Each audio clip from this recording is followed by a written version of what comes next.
Voilà, donc pour accéder au site du chèque emploi associatif, vous rentrez dans votre explorateur et vous tapez CEA.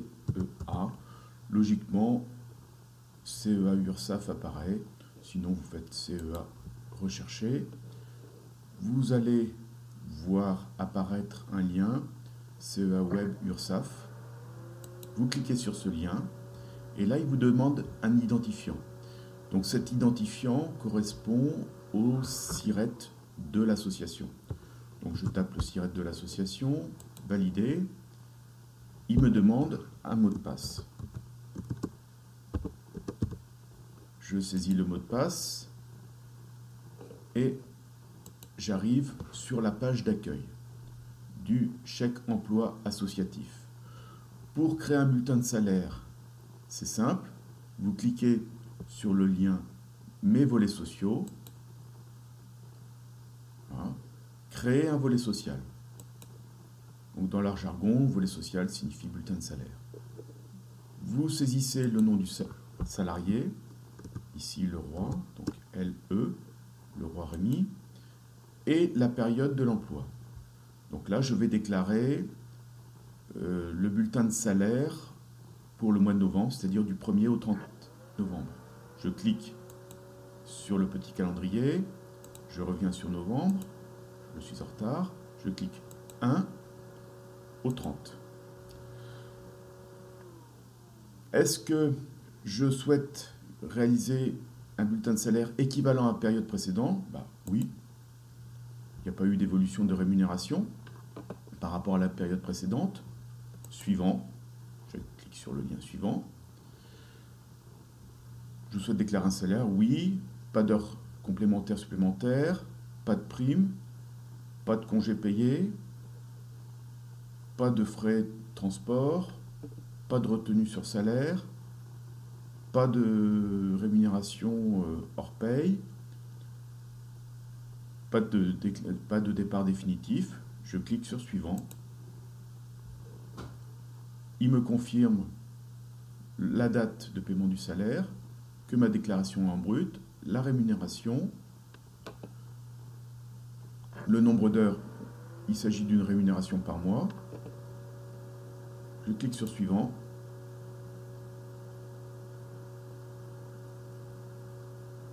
Et valider. Terminé.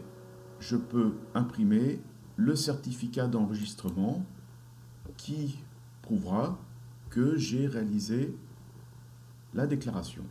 C'est aussi simple que ça. Je vais maintenant vous montrer comment déclarer un salaire pour une personne travaillant à temps partiel. Créer un volet social. Je saisis le nom de mon salarié et à nouveau sa période d'emploi. Novembre, du 1er au 30. Je souhaite réaliser une déclaration équivalente? Oui. Suivant. Même tableau que précédemment. Suivant. Il s'agit d'une rémunération donc brute de ce montant-là pour un nombre d'heures par mois de 86h40. Suivant. Valider. Quelques instants, je peux à nouveau imprimer le certificat d'enregistrement. J'ai terminé ma procédure d'enregistrement des salaires. Après avoir créé un volet social, vous pouvez toujours le modifier. Pas de problème. Donc vous cliquerez à ce moment-là sur Mes volets sociaux. Vous cliquerez sur le volet social que vous souhaitez modifier.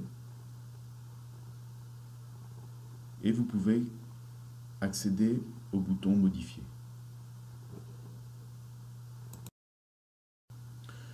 Une dizaine de jours après la création du volet social, du bulletin de salaire, vous le recevrez par la poste et votre salarié aussi le recevra directement par la poste. Vous n'avez rien à faire. Vous pouvez, si vous le souhaitez, à partir du site, réimprimer donc, ce volet social. vous irez sur le lien Mes volets sociaux. Je vais par exemple réimprimer le bulletin de salaire de Rémi Leroy du mois de octobre. Je clique sur Rémi Leroy et je vois apparaître bulletin de paye. J'ai le bulletin de paye que je peux réimprimer. Si je clique sur un volet social qui a été créé il y a peu de temps,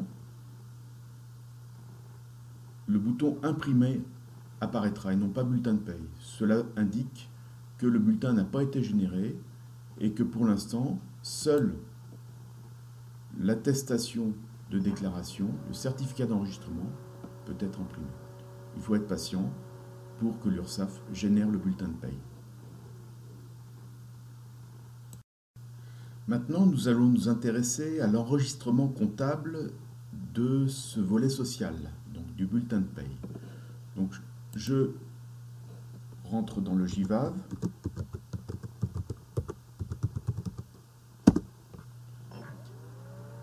Et j'accède au compte de la classe 4. Je vais sur mon salarié. Je vais reprendre le bulletin de salaire du mois précédent, détail,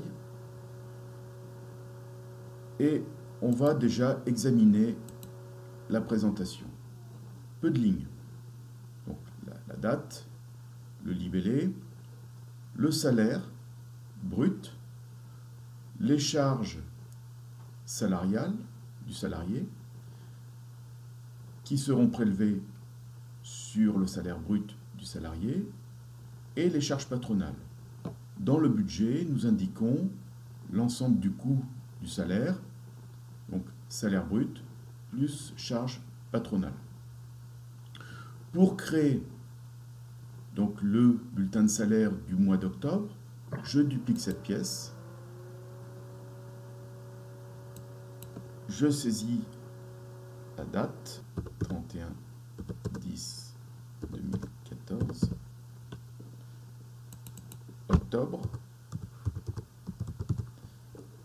et je reprends le salaire brut qui n'a pas changé. Je vais vérifier les charges salariales.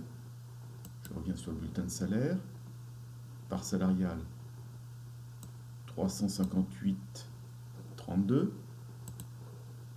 358,32, c'est bon. Et les charges patronales, attention, elles peuvent être amenées à évoluer d'un mois sur l'autre. 345,19. 345,19. Je réalise l'addition du salaire et des charges patronales pour calculer mon budget.